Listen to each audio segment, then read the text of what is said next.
To my imaginationary love story world, ये plasma disc का part 19 है। चलिए स्टोरी को शुरू करते हैं।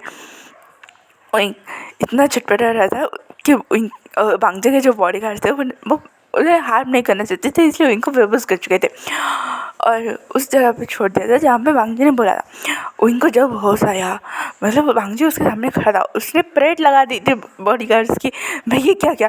तो बॉडी गार्ड्स ने कहा सर वो बहुत ज़्यादा छटपटा रहे थे तो हमने उन्हें बेबस कर दिया। तो बांग्जी ने उन्हें ऐसा डेथ क्लियर दिया, वहाँ से पर रफू चक्कर। वो इनको जब होश आया कि कहना कौन हो, मुझे जाने दो, पर तुम्हारा अच्छा नहीं होगा, तुम्हें पता है मेरा हस्बैंड कौन है। जैसे वो बांग्जी को देखता है सामने वो चुप हो जाता है। तो तुमने मेरा किडनैप करा। तो बांग्जी ने कहा और नहीं तो क्या, तुम वहाँ से भाग क्यों गए, मुझे छोड़ के आने के बारे में सोच भी कैसे सकते हो। तो इन्हें कहा और किस गधे के साथ रहो, जिस गधे को अपने लिए स्टैंड लेना नहीं आता है, जो अपने लिए कुछ बोल नहीं सकता, मैं उस गधे के साथ क्यों रहूँ, जो अपने प्यार के लिए कुछ नहीं कर सकता, मैं उसके साथ क्यों रहूँ भला, तुम मुझे बताओ बांग्जी। तो ये सुनते बांग्जी चुप हो गया। हाँ कहीं ना कहीं बांग्जी की गलती थी तो है भाई। तो बांग्जी ने कहा तुम बिना कुछ सुने वहाँ से आ गए हुई।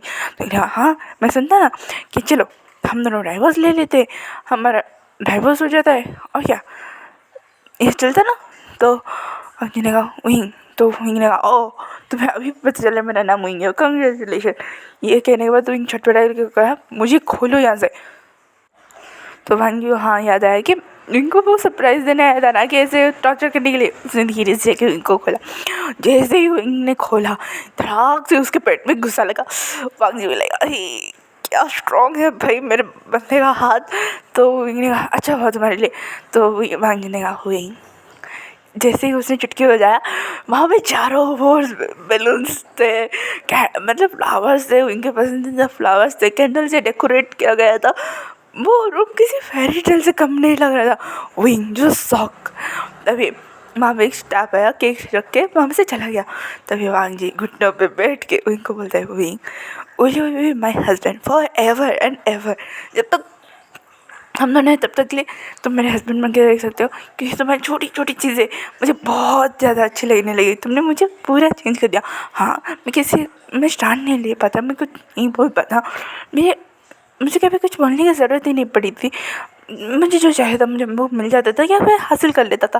पर वही तुम्हारे केस में मुझे तुम्हें बोलना पड़ रहा है क्योंकि तुम जैसे डफर को समझ में नहीं आ रहा है। तो उसने कहा हाँ भाई प्रपोजल कर रहे हो ऐसे भी। तो बांग्जी ने कहा और कैसे करो वही, तुम मुझे छोड़ के जाने वाले थे तो क्या मेरे साथ रहने वाले हो। तो वही ने कहा इतने अच्छे से प्रपोज पहले नहीं कर सकते करे। तो बांग्जी ने मुस्कुरा के वही को रिंग पहनाया और वही को पैशनेट सा किस किया। यहाँ पे दूसरी ओर सारे फैमिली मेम्बर चाइनीज़ में इन दोनों की शादी करने के लिए मान चुके थे और उन्होंने प्लानिंग भी कर लिया था क्योंकि हाँ भाई बांग्जी ने इन्हें इतना भगाया है तो थोड़ी पनिशमेंट उन्हें भी मिलनी चाहिए। और इन दोनों के चक्कर में सारे बच्चों के फ्लैश मैरिज हो गई, इनका गुस्सा ये था। तो सारे ने लानकुरन और मैडम यो और जियांग मम्मी के कहने पर चाइनीज़ ट्रेडिशनल में वेडिंग करने की प्रिपरेशन कर चुके थे। भाई साहब सारे बच्चे बोल रहे थे बेचारे विंग और बांग्जी, तो सबने कहा कोई ज़रूरत नहीं है, इन दोनों को बेचारों बोलने के लिए बहुत भगाया इन दोनों ने। तो सारे चुप हो गए। न्यूज़न और रैंकिंग ने कहा कि क्या हम दोनों शादी कर ले। तो सारे एल्डर एक दूसरे को देखने लगे और कहा हम क्यों करना है। तो न्यूज़न ने कहा सारे तो करें मुझे भी करना है, बैंकिंग को बना के मैं थक चुका हूँ, वो मान ही नहीं रहे। तो बैंकिंग ने कभी नहीं। तो न्यूज़न चुप हो गया। बैंकिंग ने कहा न्यूज़न के पास आते हुए कान में कुछ बताया। ये सुनते ही न्यूज़ और वेनिंग एक इविल से स्माइल करने लगे। लैंड करने का बच्चों जो करना सोच समझ करना। तो न्यूज़ ने कहा हाँ अंकल मैं फिर से बैंकिंग का बनाऊंगा। और न्यूज़ यहाँ पे दूसरी ओर आ गए और उन्होंने किसी को फ़ोन लगा के सारे प्लान के बारे में बताया। तो जो दूसरी साइड था उसने ओके साथ करके फ़ोन कट कर लिया। तो एंडिंग ने कहा अम्मा को मैंने पूछा कि शादी कर लेते उसे थोड़ी कहते ना। तो न्यूज़न ने कहा क्या एज इशू। तो एंडिंग ने कहा उसे एज इशू हो रहा है जैसे साउथ इंडियन का होता। भाई नहीं समझाना कितना मुश्किल हो जाता है ना अपने पार्टनर्स को। तो न्यूज़न ने कहा हाँ अगर बॉटम थोड़ा एज में बड़ा हो ना तो ज़्यादा ही कुछ ये कि वो दोनों हंसने लगे। पर हाँ इन दोनों के दिमाग में बहुत ज़्यादा खराबी चल रहा था। यहाँ पे बांग्जी किसका नहीं हुआ बांग्जी का घर वालों को। तो ने कहा क्या घर वालों को। तो वांगजी ने कहा घर वालों को जाके ये तो बताना पड़ेगा कि हमें शादी करनी है।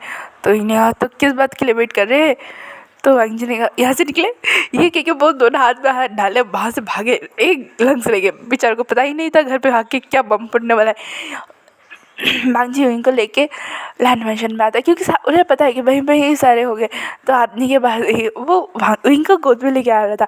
ये देख के सारी फैमिली मेंबर ने कहा हाँ चलो पेचअप तो हो गया इन दोनों के बीच। तो लैंड को ने कहा क्यों मेरे बेटे को बना के ले आए। तो वांगजी ने कहा ऐसा। ये सुनते ही सारे फैमिली मेंबर शौक की भाई ये वांगजी हमारा है तो जो मजाक कर रहा है। तो विंग ने कहा अंकल डोंट वरी, आगे आगे आपको बहुत कुछ देखने को मिलेगा। तो लैंड कोरियन मुस्कुराने लगे। तो लैंड मैडम ने कहा वांगजी विंग को नीचे उतारो। तो वांगजी ने हाँ मैडम विंग को थोड़ा सीरियस देखा तो उसने नीचे उतार दिया। तो मैडम ने कहा विंग 7 दिन के लिए कपड़े पैक करो और घर चलो। ये सुनते ही विंग यहाँ पर क्यों मम ऐसा क्या हो गया। तो जंग में ना क्योंकि तुम्हारी चाइनीज ट्रेडिशनल में शादी ग्रैंड वेडिंग हुई। अब दुनिया को तो ये पता है कि तुम दोनों कपल हो, पर ये तो ना पता है तुम दोनों की शादी होगी। ये बात इन दोनों के मन में ठनका और कहा वांगजी ने कहा तो ठीक है ना हम कल ही शादी कर लेते। तो लैंड कोरियन ने कहा नहीं नहीं नहीं तुम दोनों की तो चाइनीज वे में ही शादी होगी। तो विंग और वांगजी एक दूसरे को देख के बाकी सबको देख रहे अरे मदद करो तुम्हारी वजह से तुम्हारे टाइम में तो हमने बहुत अच्छे से मदद किया, हमारे टाइम में क्या हुआ है तुम दोनों को। तो सारे लोग बोले हमारे हाथ में कुछ नहीं है विंग वांगजी। तो वांगजी ने कहा अंकल अब ऐसे मत कीजिए। तो लैंड कोरियन ने कहा कैसे मत ना करो, तुम दोनों ने जो कांड कर्म किए हैं उसके वजह से जो तुमने हम तीनों को बहुत ज़्यादा परेशान करा है।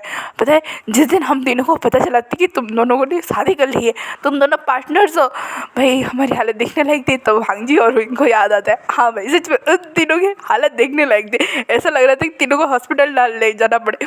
तो विंग ने कहा अंकल। तो लैंड कोरियन ने कहा बच्चे तुम हमारे बहुत प्यारे हो पर हम तुम्हारी इस पहली चिपटी बातों में नहीं आएंगे। तो विंग ने मैडम को देखा। तो मैडम ने कहा भूल जाओ विंग मैं इन सबसे पहले ही गुजर चुकी हूँ। तो जैम भाई ने कहा ये मैं निकल रहा हूँ। वो वहाँ से निकल गया। हाँ विंग इतना प्यारा सा क्यूट सा फेस बनाता है ना, उसकी फेस देख के कोई कुछ मना ही ना कर पाए, इसलिए बस निकल गए थे। उसने कहा कितने बुरे हो कितने गद्दार हो। ये क्योंकि वो अपने दोस्तों को अपनी सीजे को अपनी गगा को देख रहा था। तो जंगचैंग ने तुमने इतना भगा है थोड़ा पनिशमेंट तो तुम्हें भी मिलता है।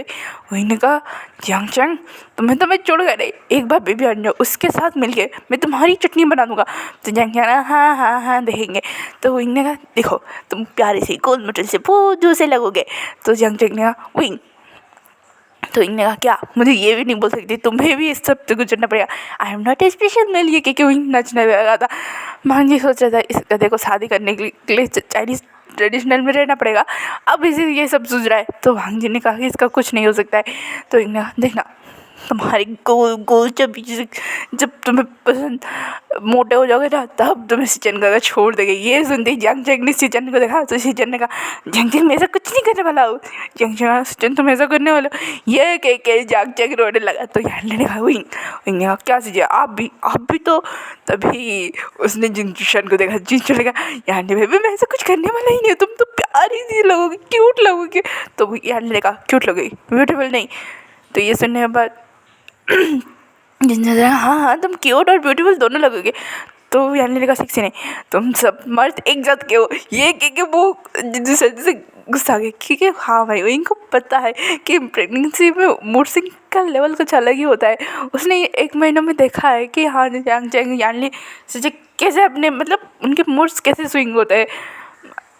पहले यानी कि चीज़ें जो शांत काम रहती थी वो सडन से हाइपर हो जाती है, गुस्सा करने लगती है। उनको लगा कि कोई काम का प्रेशर होगा पर नहीं, जैसे उसे पता चला कि उसकी प्यारी सी चीज़ें प्रेग्नेंट है तो तब उसे लगा कि हाँ ये सारे सिम्टम्स है। तो इनको पता है कि अपने अपने ब्रदर इन लोग को उसे कैसे परेशान करना है। और हाँ इस समय जिंजरशान और लाजिजान के लग गई थी। वांगजी इनके पास आते बोला हुआ ये ऐसा नहीं करना चाहिए। तो इन्हें कहा इन्हें हमारी सपोर्ट लेनी चाहिए थी और इन्होंने धोखा दे दिया। तो फिर वो न्यूज़ को देखने लगा। तो न्यूज़ ने कहा मैंने अंकल को बहुत आई स्वेयर बहुत समझाया था।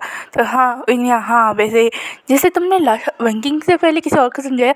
तो विंकिंग ने कहा किसे समझाया था न्यूज़ ने। तो न्यूज़ ने कहा देखो विंकिंग वो झगड़ा लगवा रहा है। तो विंकिंग ने कहा मुझे वो सब नहीं जाना, तुमने किसे मुझसे पहले किसी को प्रपोज किया था। तो न्यूज़ ने कहा मैंने किसी को प्रपोज नहीं किया था। तो विंकिंग ने कहा तुम्हारी तो मुझसे शादी करने के बारे में पूछ रहे थे और तुम किसी और को प्रपोज कर चुके हो, बाहर में जाओ। क्योंकि विंकिंग वहाँ से निकल गई थी।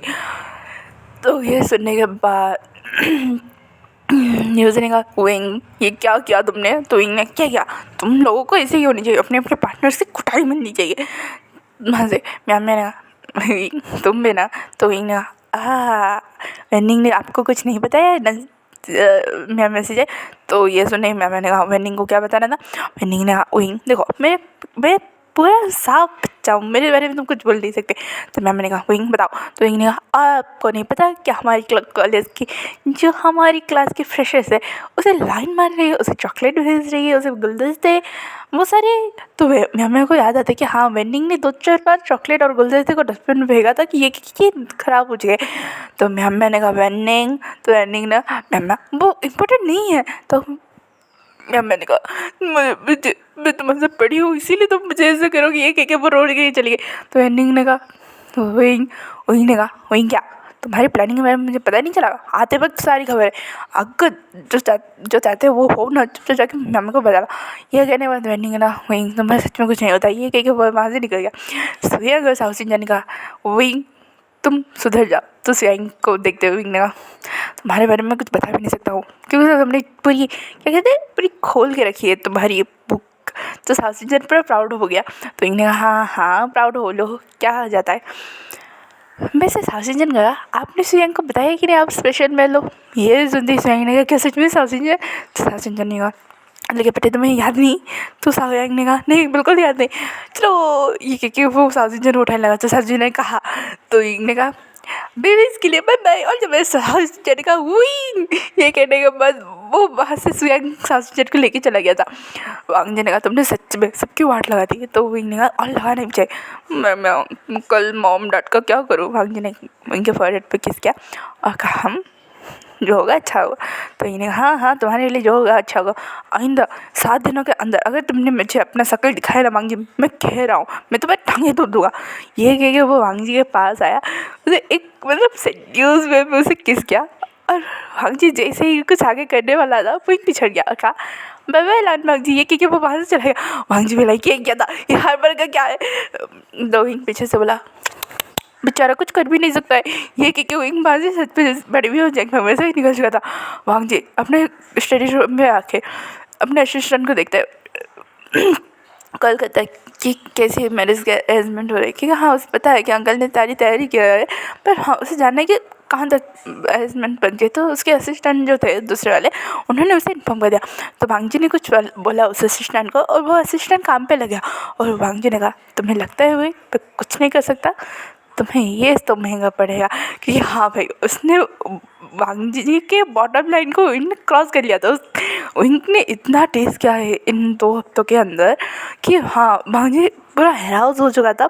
और वहाँ पे विंग उसे छोड़ के चला जाता था जैसे कि नहीं भाई नहीं रुक जा, तुझे परेशान करके मुझे मज़ा आ रहा है वैसे सिचुएशन में। वांग जी ने कहा था विंग तुम्हें तुम्हारी शादी के दिन ही उठा लूँगा देख लेना। तो ये कहने के बाद वो सारे 6 दिनों के अंदर हाँ शॉपिंग वगैरह जो चाइनीज़ में ट्रेडिशनल में जो रिचुअल वगैरह होते वो कर रहे थे। शादी के एक दिन रात मतलब शादी सुबह है और उस रात को वांग जी विंग के दरवाजे टक टक कर रहा है। विंग जो थोड़ी नींद में था पर हाँ उसे थोड़ा डर लगेगा ना। तो जैसे ही खोलता है इतनी सी कड़ी में कौन, तो वो देख के शौक और बोला वांग जी तुम यहाँ। तो वांग जी ने कहा विंग चले जाते। तो विंग ने कहा पर कहाँ। तो वांग जी ने कहा चलो तो सही। तो विंग ने कहा देखो विंग वांग जी कल शादी है एक दिन के लिए रुक जाओ। तो वांग जी ने विंग को उठाया और वहाँ से कूदा। विंग भी लाइक बचा लो मुझे भगवान। तो फिर वो दिखता है कि हेल्प है। तो विंग ने वांग जी को मारा और क्या ये क्या था। तो वांग जी ने कहा सरप्राइज ये क्या वो विंग को लेके चला गया था। यहाँ पे दूसरी ओर मतलब यांग चेंग जो विंग के पास आ चुका था यानली वो सारे जो उन्हें पता है कि वांग जी और विंग कैसे है, वो एक दूसरे को मिलने के लिए कुछ भी कर सकते हैं क्योंकि शॉपिंग के दौरान भी उन्हें नहीं मिलने दिया गया था ना, इसीलिए वो दोनों को पता है पूरी फैमिली को पता है ये दोनों कुछ भी कर सकते हैं। तो वो सारे ना विंग और वांग जी को अकेला छोड़ नहीं रहे थे। तो वांगजी और रोइंग थोड़े चिढ़ गए थे, पर वांगजी ने तय कर लिया था कि उसे करना क्या है। ऐसा हुआ था कि सारे बॉयज़ जो थे ना वो वांगजी के यहाँ पे रुके थे, और जैसे गर्ल्स और जैसे विंग के खास दोस्त वो विंग के साइड पर रुके थे।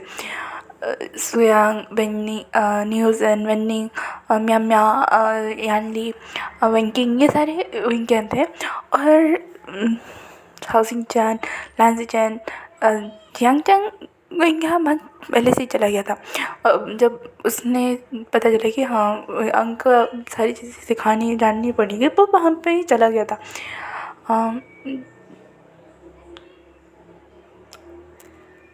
तो ये सारे ऐसे फंक्शन के वेडिंग को अटेंड करने वाले थे।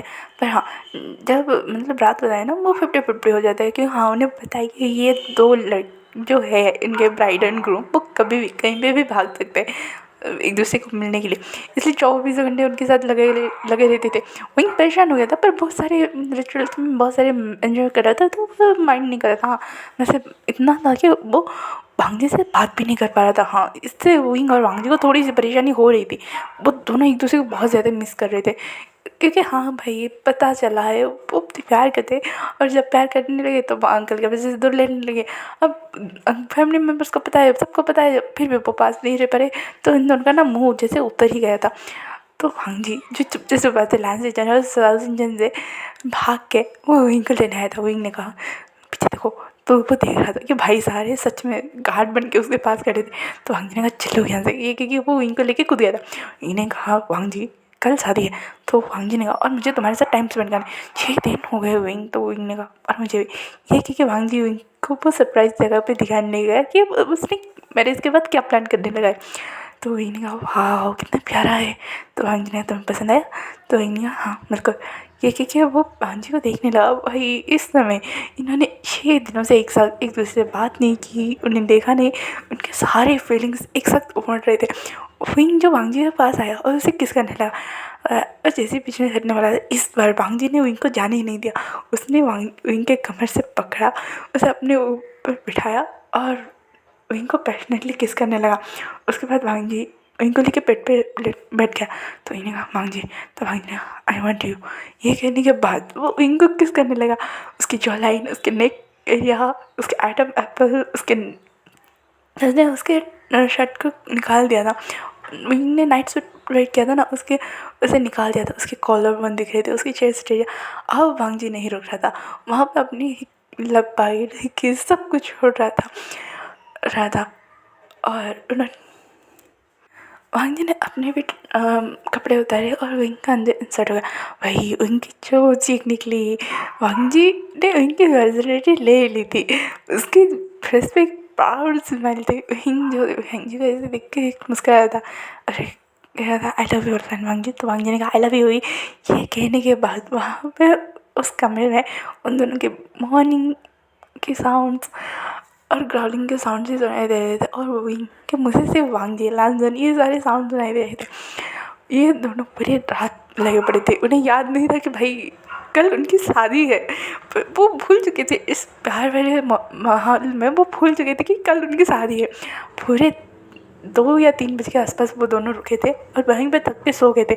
उस कमरे को जो वांगजी ने वेडिंग नाइट के लिए प्रिपेयर किया था, उस कमरे का हाल अब वैसा नहीं है। वो बर्बाद हो जाएगा इन दोनों के चक्कर में।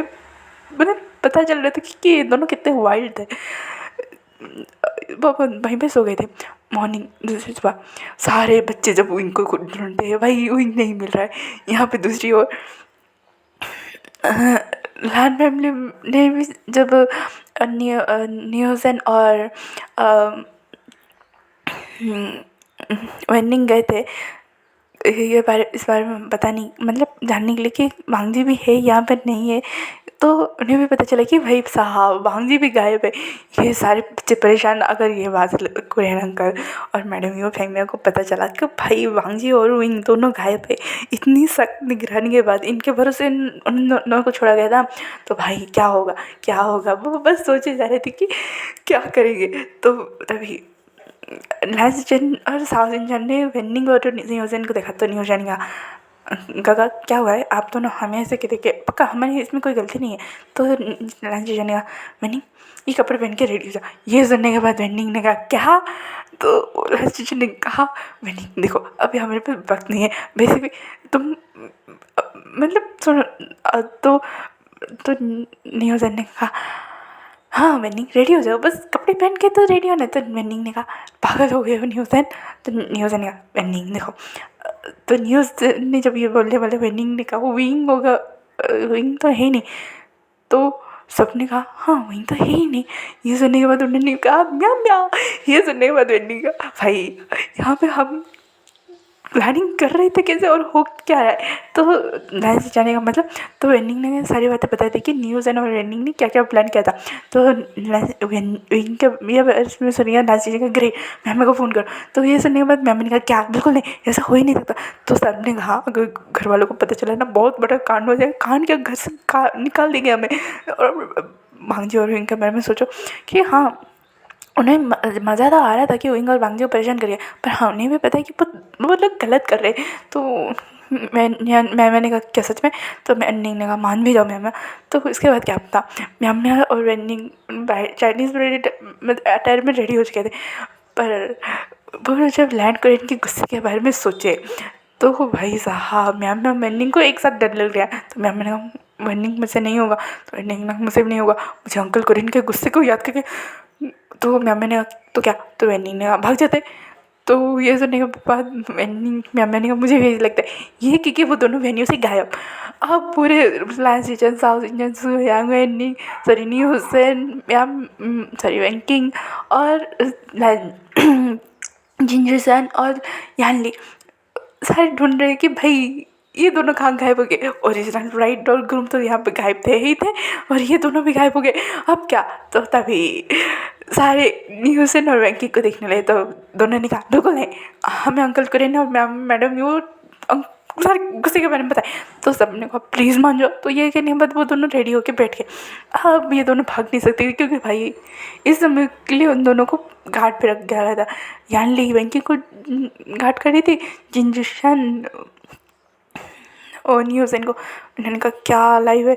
उसके बाद यहाँ पे ये दोनों पूरे घोड़े बेच के सो रहे थे।